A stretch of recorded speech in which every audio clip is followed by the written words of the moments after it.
देखते हैं Bernoulli equation क्या होता है। तो सबसे पहले आपकी स्क्रीन पे बर्नौली इक्वेशन का एक कोई स्टेटमेंट आ रहा होगा। सबसे आसान स्टेटमेंट है ये बर्नौली इक्वेशन का। The sum of pressure energy, kinetic energy and potential energy, इन तीनों एनर्जी का sum, pressure energy, kinetic energy और potential energy per unit mass of an incompressible non viscous fluid in a streamlined flow remains constant. मतलब flow हमारा non viscous होगा, incompressible होगा और streamlined होगा।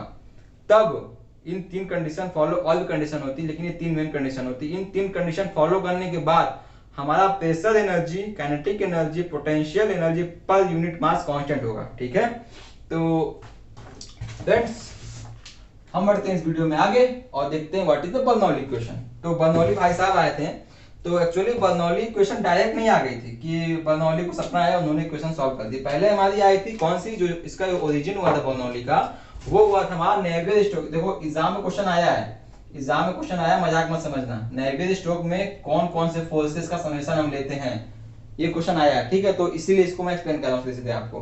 तो नेवियर स्टोक्स में तीन फोर्सेस का समेशन होता है। पहला फोर्स हमारा होता है ग्रेविटी, इसमें ग्रेविटी लेते हैं, प्लस प्रेशर फोर्स लेते हैं, प्रेशर, और थर्ड वन लेते हैं विस्कस फोर्स, विस्कस। ठीक है, ये क्वेश्चन आया है नेवियर स्टोक्स में समेशन ऑफ फोर्सेस क्या क्या होते हैं। तो ये तीन याद रख लीजिए, ग्रेविटी फोर्स, प्रेशर फोर्स और विस्कस फोर्स।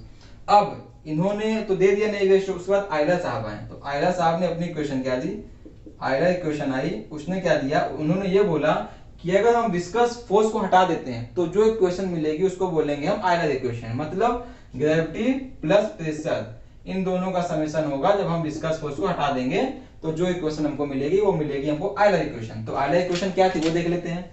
इसी इक्वेशन को इंटीग्रेट करके ही बर्नौली इक्वेशन आई थी। ठीक है, तो आयलर इक्वेशन क्या थी, आयलर इक्वेशन हमारी थी dp बाई रो प्लस में g dz प्लस में v dv इक्वल टू 0। डरिए मत इक्वेशन देख के, अपना मेन मोटिव ये नहीं है, अपना मेन मोटिव ये नहीं है, थोड़ा सा एक फ्लो बन जाता है तो वो आपको मैं एक्सप्लेन कर रहा हूँ, डरिएगा नहीं बिल्कुल। ठीक है, तो ये याद रखिएगा, gravity plus pressure plus viscous forces का समेशन करने पे नेवियर स्टोक्स मिलता है, ग्रेविटी प्लस प्रेशर का समेशन करने पे आयलर इक्वेशन मिलता है। और आयलर इक्वेशन हमारी ये थी, जब इस इक्वेशन को हम इंटीग्रेट कर देते हैं तो हमको मिलती है Bernoulli equation. Bernoulli equation for compressible fluid, Bernoulli equation for incompressible fluid. ठीक है, तो हम इस इक्वेशन को इंटीग्रेट करते हैं और पाते हैं अपना बर्नौली इक्वेशन, जो अपना मेन मोटिव था। ठीक, तो चलिए इस इक्वेशन को थोड़ा सा देखते हैं कैसे हमने बर्नौली इक्वेशन अचीव किया। तो जब हम इस इक्वेशन को इंटीग्रेट करते हैं, इंटीग्रेशन नहीं बताऊंगा, डरिएगा नहीं। ठीक है, तो फॉर कंप्रेसिबल फ्लूइड, मतलब इसमें दो हमारा कांस्टेंट नहीं था, इसमें हमारा दो कांस्टेंट नहीं था कंप्रेसिबल के लिए। तो ये थी हमारी dp अपॉन रो प्लस में gz प्लस में v square by 2 equal to constant. ये हमारी थी बर्नौली इक्वेशन। और for incompressible flow, for incompressible flow, इसमें हमारा दो कांस्टेंट होता है। तो इसके लिए जो इक्वेशन निकल के आई थी वो आई थी p अपॉन रो प्लस में gz प्लस में v square by 2 equal to constant. ठीक है, ये हमारी बर्नौली इक्वेशन आई थी। ये थी for incompressible flow, for incompressible flow, for compressible flow. ठीक, अब देखो, ध्यान से देखो इस चीज को। इसमें अगर हम इंडिविजुअल अभी जो निकल के जो आयलर इक्वेशन, जो हमको इक्वेशन मिली, उसमें जो तीन, इसको छोड़ दो अभी, अब इस पे ध्यान दो, इनकम्प्रेसिबल फ्लो पे ध्यान दो। तो इस पे जो हमें इक्वेशन मिली वो मिली p by row gz v square by 2। इस पे मेन फोकस करना। उससे पहले हम फोकस करते हैं एजम्पशन पे। बर्नौली इक्वेशन ने क्या क्या जूम करके निकाला। अगर इंजीनियरिंग पढ़ रहे हो तो उसमें खाली एजम्पशन भरा हुआ है, ए से लेके जेड तक पाओगे। लेट्स एज्यूम दैट, तो लेट्स एज्यूम दैट बर्नौली साहब ने क्या क्या एज्यूम किया था। इससे भी क्वेश्चन आता है, इससे भी क्वेश्चन आया है, मजाक मत समझना। पहला क्या एजम्पशन था बर्नौली इक्वेशन का, एजम्पशन क्या था उनका, पहला एजम्पशन ये था, पहले एजम्पशन ये था उनका, पहला ये था कि हमारा जो फ्लो होगा वो इनकम्प्रेसिबल होगा। ठीक है, मान लिया हमने, मतलब हमारा फ्लो जो है वो इनकम्प्रेसिबल है। ठीक, दूसरा एजम्पशन इनका ये था कि हमारा फ्लो जो होगा वो स्टेडी होगा, स्टेडी होगा। ठीक, थर्ड इनका एजम्पशन ये था कि अलोंग द स्ट्रीम लाइन होगा, मतलब एक स्ट्रीम लाइन में फ्लो होगा हमारा, अलोंग द स्ट्रीम लाइन। ठीक, फोर्थ इन्होंने क्या बोला कि नॉन विस्कस होंगे, हम नॉन विस्कस होंगे, नॉन विस्कस होंगे। और फिफ्थ क्या बोला इन्होंने, हम इर्रोटेशनल फ्लो को फॉलो करेंगे, इर्रोटेशनल। तो ये इसका 5 एजम्पशन है। इससे भर भर के एग्जाम में क्वेश्चन आता है कि बताइए कौन सा इसमें ऑप्शन है जो बर्नौली को सेटिस्फाई नहीं करता है। तो इन पांचों को ध्यान से याद रखिएगा। पहला इनकम्प्रेसिबल, दूसरा स्टेडी, तीसरा एलोंग स्ट्रीमलाइन, चौथा नॉन विस्कस, पांचवा इरोटेशनल। ये फ्लो के लिए ही हमारी बर्नौली इक्वेशन सेटिस्फाई करती है। अब हम आते हैं वापस इस इक्वेशन पे। देखो ये इक्वेशन क्या कहती है, ये इक्वेशन चिल्ला चिल्ला के कह रही है कि जो मैं ये फर्स्ट टर्म p बाई रो, जो मैं p बाई रो हूं फर्स्ट टर्म हूं, जी जेड मैं सेकेंड टर्म हूं, और p स्क्वायर बाई 2 मैं थर्ड टर्म हूं। ठीक है, अब देखो p बाई रो में मास से डिवाइड कर दो। ठीक है, p बाई रो में मास से डिवाइड कर दो। तो डेंसिटी फॉर्मूला पता है सबको, density equal to mass upon volume. तो density equal to mass upon volume पता है ना, इसको हटाते हैं। तो p अपॉन में डेंसिटी को मास बाय वॉल्यूम, मास यहां किया, वॉल्यूम ऊपर चला गया। ठीक, second G Z divide by m यहां आया तो m ऊपर भी आ गया, और डिवाइड मल्टीप्लाई। थर्ड हमारा क्या है, थर्ड हमारा इक्वेशन है v square by 2, v square by 2 m यहां पे आया तो m मल्टीप्लाई में भी आ गया। अब देखिए तो ये क्या हो गया, pv बाई m, ये हो गया m G Z by m, ये हो गया हाफ, ये हाफ हो गया m v square by m। कुछ समझ में आया किसी को? Potential energy mgh, kinetic energy half mv square, pressure energy pv, समझ में आया? अब देखो यही को बोला गया है प्रेशर या फ्लो एनर्जी पर यूनिट मास, इसको बोला गया है पोटेंशियल एनर्जी पर यूनिट मास, इसको बोला गया है kinetic energy per unit mass. मतलब काइनेटिक एनर्जी ये होगी हाफ mv स्क्वायर पर यूनिट मास, पोटेंशियल एनर्जी mgh या mgz, हाइट होती है z का मतलब पर यूनिट मास, प्रेशर या फ्लो एनर्जी पर यूनिट मास।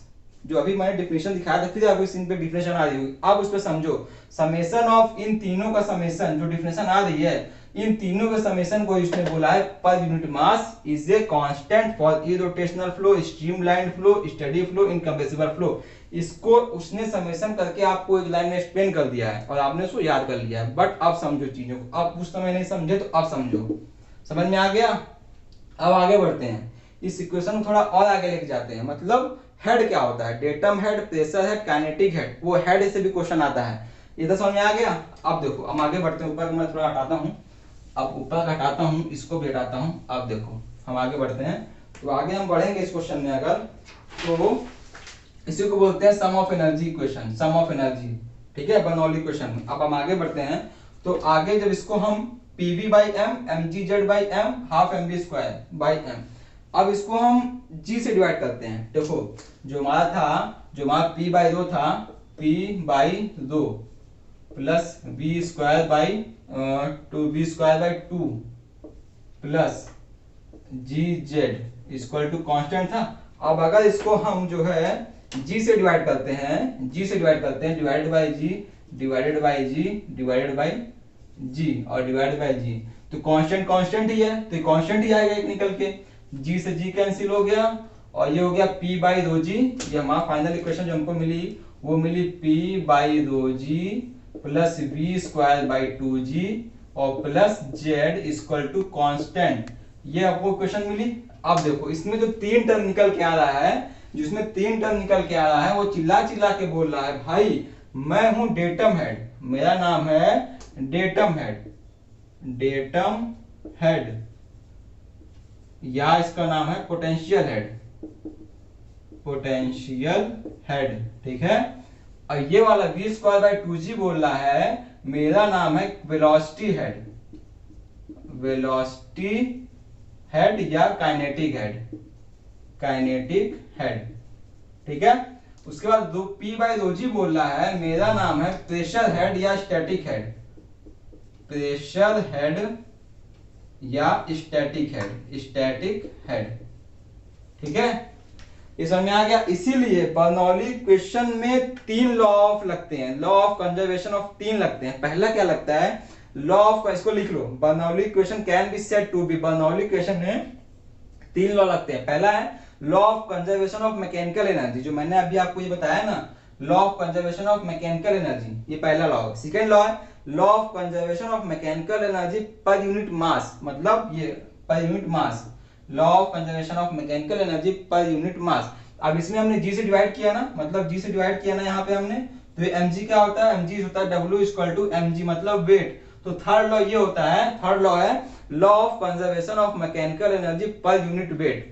तीन लॉ लिख लो, तीन लॉ बोलता है, ठीक है, law of mechanical energy per unit mass, law of mechanical energy per unit weight, और law of conservation of mechanical energy. ठीक है, ये तीनों लॉ को कॉपी में लिख लो। मैं आप लोगों के लिए फिर यहाँ पे ये इतना समझ में आ गया ना, जिसने भी अगर स्क्रीनशॉट मत लो तो अपन नोट्स बनाओ, बार बार नहीं बोलूंगा, बिल्कुल नहीं बोलने वाला हूं आपको। नोट्स के लिए बनाओ चाहे ना बनाओ, पढ़ो चाहे ना पढ़ो, मेरा काम है आप लोगों को पढ़ाना, आप लोगों का काम है दिल लगा के पढ़ना है। मैंने 5 वीडियो में लगातार बोल रहा है कि नोट्स बनाओ, नोट्स बनाओ, नोट्स बनाओ। अगर नोट्स नहीं बना रहे हो तो मैं आप नहीं बोलने वाला। तो इसमें पहला क्या है, पहला है law of conservation of mechanical energy, second है law of conservation of mechanical energy per unit mass, और थर्ड है हमारा लॉ ऑफ कंजर्वेशन ऑफ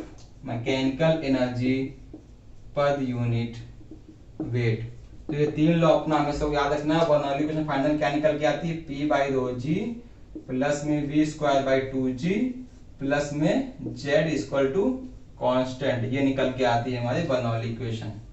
ठीक है, समझ में आ गया इतना। A pipe conveys water with velocity of 120 meters per minute and pressure gauge showing 3.5 bar. The pipe is located at 8 meters above datum line. The total head of water in the pipe is. तो आप लोग इसी Bernoulli equation पे रखिए, इसको solve करिए, तब तक इसको सॉल्व करता हूँ। ठीक है, तो आई होप आपने सॉल्व कर लिया होगा। अगर नहीं सॉल्व किया तो प्लीज देखिए, मैं सॉल्व करके दिखाता हूँ। तो बोलता है प्रेशर कितना है, प्रेशर है हमारा 3.5 बार, 3.5 बार। वेलोसिटी बोलता है 120 मीटर पर मिनट, और जेड बोलता है अपना 8 मीटर, और बोलता है हेड निकालिए। हेड मतलब वही हमारा मीटर में बोलता है, ठीक है, मीटर में बोलता है। तो अपने को क्वेश्चन सॉल्व करने से पहले उसकी जो एसआई यूनिट दी होती है, इकाई दी होती है, उसको लेके चलना है। ठीक है, तो बार को कन्वर्ट कर लेते हैं पास्कल में, मतलब न्यूटन पर मीटर स्क्वायर में। तो 3.5 मल्टीप्लाइड बाय 10 की पावर 5 पास्कल, ये हो गया हमारा। इसको कन्वर्ट कर लेते हैं मीटर पर सेकंड में, तो 120 मीटर अपॉन में 1 मिनट में 60 सेकंड, तो 60 सेकंड, 6 2 12, मतलब 2 मीटर पर सेकंड हो गया। और ये हमारा 8 मीटर दिया हुआ है। हेड का फॉर्मूला क्या बताया था मैंने आपको, P by rho G plus में V square by 2G plus में Z। ठीक है, तो P की वैल्यू क्या है, 3.5 इंटू 10 की पावर 5 डिवाइडेड बाई रो कितना होता है, वाटर का रो होता है 1000। ठीक है, डेंसिटी जो वाटर की होती है, density equal to mass upon volume, मतलब केजी पर मीटर क्यूब, और वाटर का हमारा होता है 1000 केजी पर मीटर क्यूब। ये हमको याद रखना है, क्वेश्चन में कभी भी नहीं देगा आपको, ये हमको याद रखना है। ठीक है, ठीक है, तो डेंसिटी हो गई वाटर की 1000, और जी हो गया, हम जी मान लेते हैं 10 मीटर पर second square, acceleration due to gravity. Velocity हमको दिया है 2 प्लस में 2 का square divided by 2G, 2 into 10 plus में जेड हमको दिया हुआ 8 मीटर। देखिए ये क्वेश्चन इजीली सॉल्व हो जाएगा, हमें कैलकुलेटर की कोई जरूरत नहीं है। आप लोग जो बोलते हैं न्यूमेरिकल देता है, कैलकुलेटर नहीं देता है, तो ये ऐसे क्वेश्चन देता है कि जो आप लोग उसको इजीली सॉल्व कर लेंगे। ठीक है, 10 पावर 5 है, तो 1 2 3 4 पावर यहाँ से कट जाएंगे, सिंगल बचेगा, और एक 2 का स्क्वायर है, 2 है, 2 का स्क्वायर यहाँ से कट जाएगा, और ये बचा। ठीक है, तो 3.5 इंटू 10 मिला 35, प्लस में 2 बाई 10 मिला 0.2, प्लस में 8 मिला, तो कितना हो गया फ्रेंड्स, ये हो गया हमारा 43.2 मीटर्स। ठीक है, ये इसका हो गया आंसर हेड का। ठीक, ये सॉल्व हो गया। ठीक है, तो अगला क्वेश्चन देखते हैं क्या। अगला क्वेश्चन मैं आपको देता हूँ, एक होमवर्क क्वेश्चन देता हूँ आपको। तो देखिए क्वेश्चन आपकी स्क्रीन पे आ रहा होगा, Bernoulli equation can not be applied when the flow is. तो हमारा फ्लो क्या होगा, इसका ऑप्शन आप लोग बताइएगा। क्वेश्चन नंबर, ये हमारा क्वेश्चन नंबर 5 होगा, 4 मैंने ऑलरेडी दे दिया होगा, तो इसका तुरंत इसको मुझे कमेंट सेक्शन में बताइएगा।